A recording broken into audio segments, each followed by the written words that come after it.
السلام علیکم ورحمۃ اللہ وبرکاتہ۔ قرآن کریم سورہ الحدید کی آیہ نمبر 20 آج میں آپ سے ڈسکس کرنا چاہتا ہوں، اور اس آیہ مبارکہ میں زندگی کا، اس حیات کا فلسفہ چھپا ہوا ہے۔ جو اس فلسفے کو سمجھ گیا اور ایمان والا ہو اور نیک کام بھی کرے، اپنے رب کو راضی بھی کرے، تو وہ کامیاب ہو گیا۔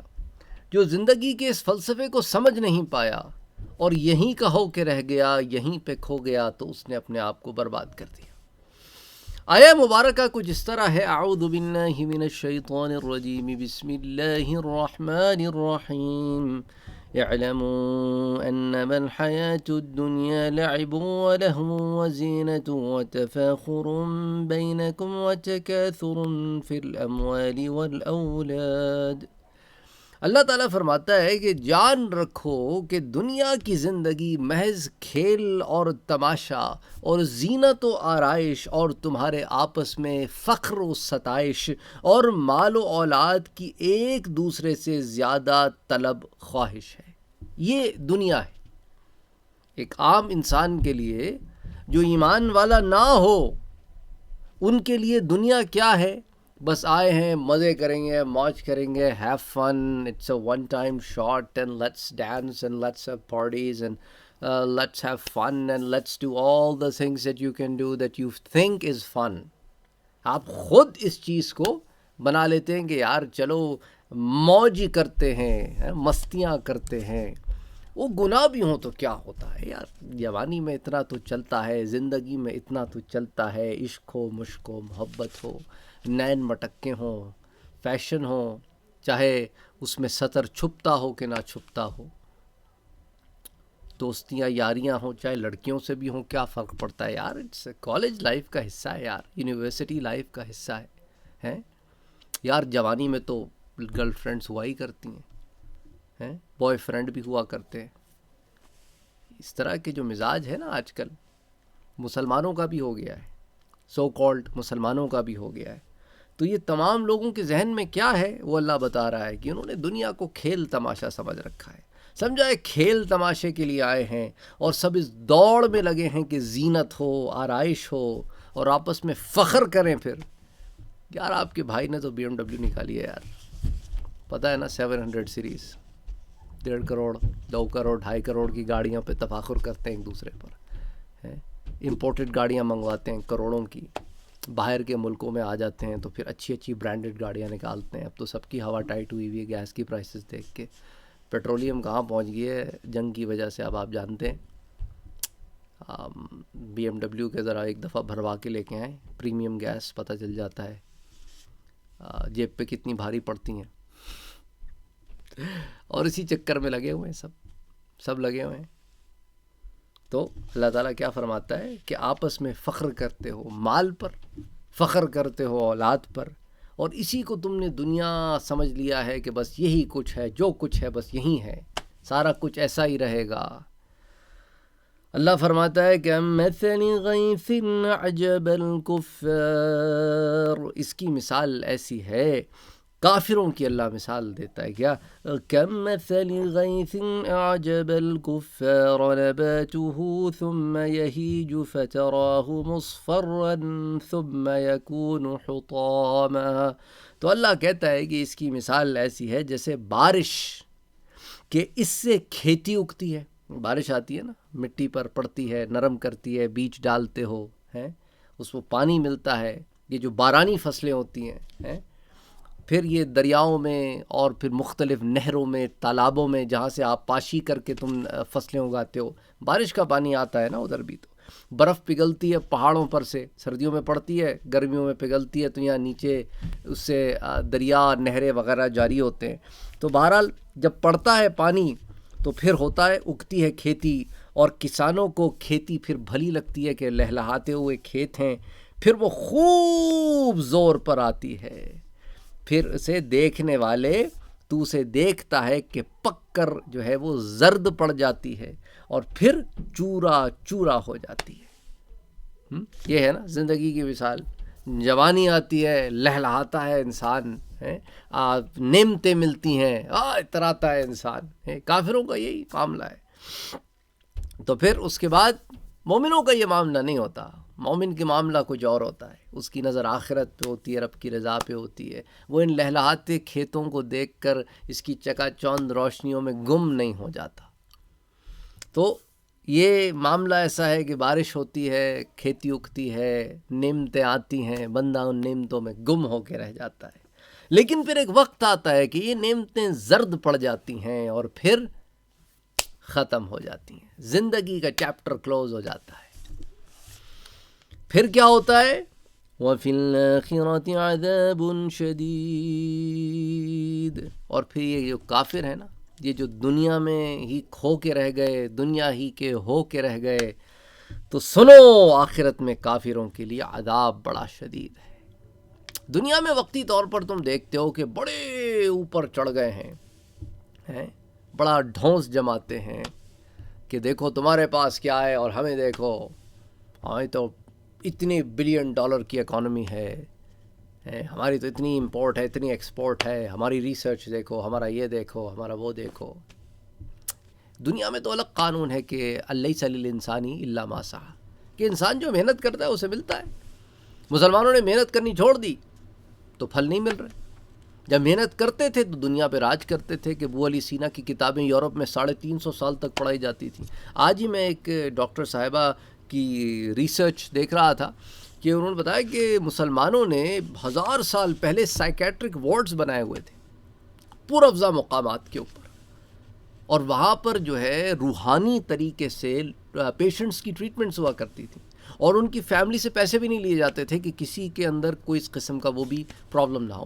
اس زمانے میں بھی لوگوں کو OCDs ہوا کرتی تھی. جو OCD کے لوگ ہیں ان کو پتہ ہے OCD کیا ہوتی ہے, تو یہ کوئی نئی چیز نہیں ہے. اس زمانے میں بھی لوگوں کو مختلف پرابلمس ہوا کرتی تھیں, سائیکولوجیکل پرابلمس ہوتی تھیں, مختلف اور ایشوز ہوتے تھے, تو اس کو ڈیل کرتے تھے. پڑھے لکھے لوگ تھے, فہم و فراست والے لوگ تھے, ریسرچ کرتے تھے, میڈیکل سائنسز میں ایڈوانسمنٹس تھی. کوئی تو وجہ ہوگی نا کہ ابن حیتم نے اب سے 1200-1100 سال پہلے پن ہول کیمرہ بنا لیا تھا. کوئی تو وجہ تھی نا کہ مسلمان 1100 سال پہلے پرواز کرنے کی کوشش کر رہے تھے, گلائڈرز بنائے تھے مسلمانوں نے.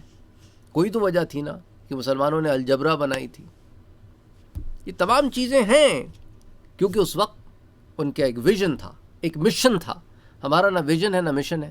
کسی کو 4 پیسے مل جائیں تو وہ 2-4 شادیاں کر لیتا ہے, 2-4 کوٹھیاں خرید لیتا ہے, اچھی اچھی گاڑیاں نکال لیتا ہے, بس ختم. اچھا بہت پیسے آئے تو شیئر پال لیا, اس کی ٹک ٹاک بنا دی, اس کو سوشل میڈیا پہ جا دیا, حضرت شیئر پالتے ہیں. کوئی ویژن نہیں ہے, کوئی مشن نہیں ہے. زیادہ پیسے آ جائے تو کریں کیا نہیں پتا. اپنے لوگوں پر پیسہ لگانا ان کے فیوچر کے لیے تھاٹس ہی نہیں ہے. باہر آ کے دیکھو لوگ کیا کرتے ہیں, فاؤنڈیشنز بناتے ہیں, ان فاؤنڈیشنز کے ذریعے ایجوکیشن کو فنڈ کرتے ہیں, ریسرچ پروگرام سٹارٹ کرتے ہیں, اسکالرشپس کے اوپر نئے نئے دماغ دنیا سے کھینچ کے لاتے ہیں, اور اس ریسرچ سے پھر انسانیت کو فائدہ ہوتا ہے, فروغ ملتی ہے. یہ ایک تھاٹ پروسیس ہے. کدھر گیا ہے تھاٹ پروسیس؟ اتنے سارے مسلم ممالک ہیں, مجھے اس میں سے ذرا ریسرچ انسٹیٹیوشنز گن کے بتا دو کتنے ہیں, کیا ایجاد کیا ہے ان ریسرچ انسٹیٹیوشنز نے. ایک اکیلے جاپان میں زیادہ ریسرچ ہوتی ہے, ان 60 مسلم ممالک سے زیادہ ریسرچ ہوتی ہے. These are facts. ہمیں تو وہ چورن, وہ جو ہوتا ہے نا چورن بیچنے والے, جو بابے پروفیسر بن کے کالے ناگ کے بیٹھے ہوئے ہیں, ہم انہی کے چکروں میں پڑے ہیں ابھی بھی.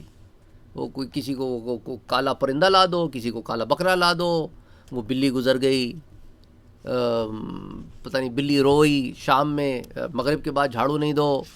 انہی چکروں میں پڑے ہوئے ہیں ابھی ہم, وہ کہ نماز میں ہاتھ کہاں باندھنے, ابھی یہی فیصلہ نہیں ہوا. اسی میں مصروف ہے مسلمان, ہاتھ کہاں باندھنے, ٹانگیں کتنی کھولنی ہیں, میں صحیح تو غلط, بس میں ہی صحیح باقی سب غلط.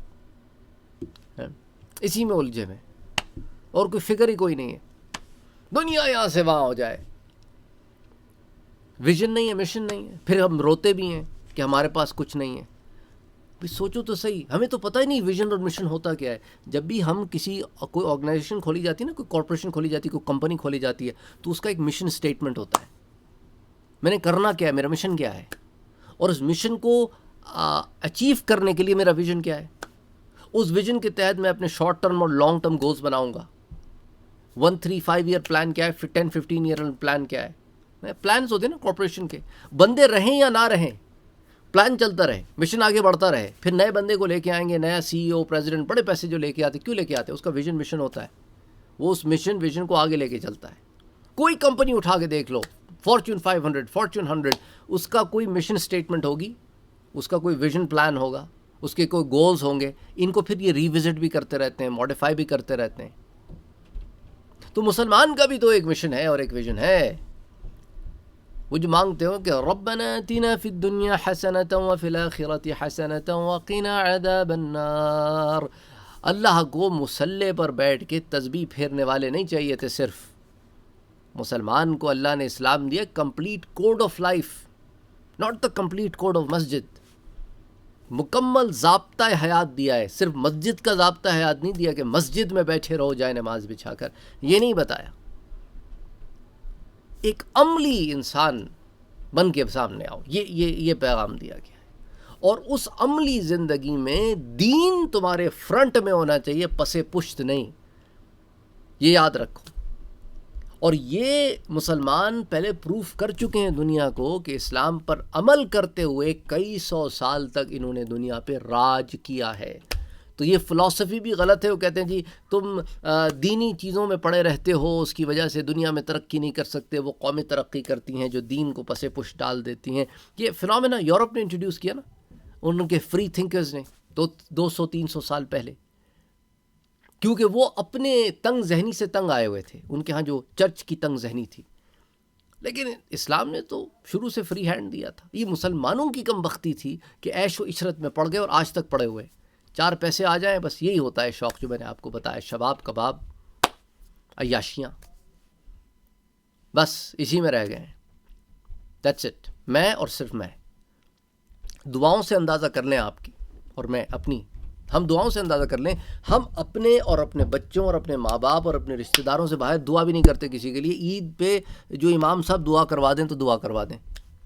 کشمیر کے لیے دعا ہو گئی, جمعے میں, ہفتے میں ایک دفعہ, سال میں ایک دفعہ فلسطین کے لیے دعا ہو گئی. یہ ہماری مینٹل اپروچ بتا رہا ہوں میں آپ کو. تو اللہ تعالیٰ کیا فرماتا ہے کہ کافروں کے لیے تو شدید عذاب ہے. وَمَغْفِرَةٌ مِّنَ اللَّهِ وَرِضْوَانٌ, اور اللہ کی طرف سے مغفرت اور اللہ کی رضا کس کے لیے ہوگی؟ پھر ایمان لانے والوں کے لیے ہوگی, مسلمانوں کے لیے ہوگی, مومنین کے لیے ہوگی. اور اللہ فرماتا ہے دیکھو وَمَا الْحَيَاةُ الدُّنْيَا إِلَّا مَتَاعُ الْغُرُورِ, اور یہ جو دنیا کی زندگی ہے نا, یہ سوائے فریب کے سودے کے اور کچھ نہیں ہے. جو اس کو سب کچھ سمجھ کے بیٹھے ہیں انہوں نے دھوکہ کھایا ہے. دنیا کا جینا یہ کوئی جینا ہے؟ جینا تو وہ ہے جو رب کے لیے ہو. تو بس یہی فلسفہ ہمیں سکھایا گیا ہے تاکہ اپنی دنیا اور آخرت دونوں کو سنوار سکیں اور اپنے اندر جھنجھوڑو. میرے پاس یوتھ بھی آتا ہے سوال لے کر, وہ ایسے عجیب سے سوال ہوتے ہیں. کبھی میں پڑھ کے میں کہتا ہوں کہ یار یہ کس طرف جا رہے ہیں, بس ان کا اتنا ہی ویژن ہے, بس اتنا ہی مشن ہے ان کا. یہ ڈپریس ہو جاتے ہیں کہ وہ لڑکی نہیں پڑ رہی. میں معذرت کے ساتھ یہ عکاسی کر رہا ہوں میں آپ کو, فلاں سے میری منگنی نہیں ہوئی یار, فلاں سے شادی نہیں ہوئی, میں تو بس ڈپریس ہو کے مجنوں بن گیا ہوں, دیوداس بن کے بیٹھا ہوں, تو پارو آ جائے کوئی میری زندگی میں. استغفر اللہ العظیم, یہ زندگی کا مقصد ہے مسلمان کی. بس معذرت کے ساتھ میں کیا کروں, اس طرح کی آپ باتیں کریں, ساتھ صاحب کیسی باتیں کریں. میں وہ باتیں کر رہا ہوں جو آپ مجھے, میرے پاس جو سوال آتے ہیں وہ باتیں آپ سے کر رہا ہوں. ساری زندگی اس کی ایک چھوٹے سے کوزے میں بند ہے, بس دیٹس اٹ. افسوس ہوتا ہے یار. وہ صحیح کہا تھا اقبال نے, وہ علم کے موتی کتابیں اپنے آبا کی, جو ان کو جو دیکھیں ان کو یورپ میں تو جی ہوتا ہے سی پارا. اللہ اکبر, اللہ اکبر. پھر اقبال اسی لیے تو کہہ اٹھا کہ خدا تجھے کسی طوفان سے آشنا کر دے کہ تیری بحر کی موجوں میں اضطراب نہیں. تجھے کتاب سے ممکن نہیں فراق کہ تو کتاب خواں ہے مگر صاحب کتاب نہیں. تو کتابوں کو چاہتا تو ہے پر کتاب لکھنے کا ملکہ نہیں رکھتا. ابھی وہاں نہیں پہنچا کہ تو کتابیں لکھ کے لوگوں کو علم بانٹے. تو ابھی بس کتابیں لے رہا ہے, تو بس آئی فون یوز کرنے والا ہے, بنانے والا نہیں ہے. تو ایپس یوز کرنے والا ہے، بنانے والا نہیں ہے۔ انوویشن چاہیے، انوویشن۔ سوچو میرے بھائیوں اور میری بہنوں، ترقی کی راہوں پہ نکلو، اور ترقی کا مطلب نہیں ہے کہ دین کو پس پش ڈال دو۔ یہ ایک بڑا مغالطہ ہے لوگوں کو، وہ سمجھتے ہیں کہ ترقی کے آگے دین آڑے آتا ہے۔ نہیں، دین تو تمہیں سکھاتا ہے ترقی کرو۔ اس لیے پہلا پیغام ہی میرے رب نے بھیجا تو کیا بھیجا؟ اقرا، پڑھو، لیکن رب کے نام سے پڑھو، پر پڑھو۔ السلام علیکم ورحمۃ اللہ وبرکاتہ۔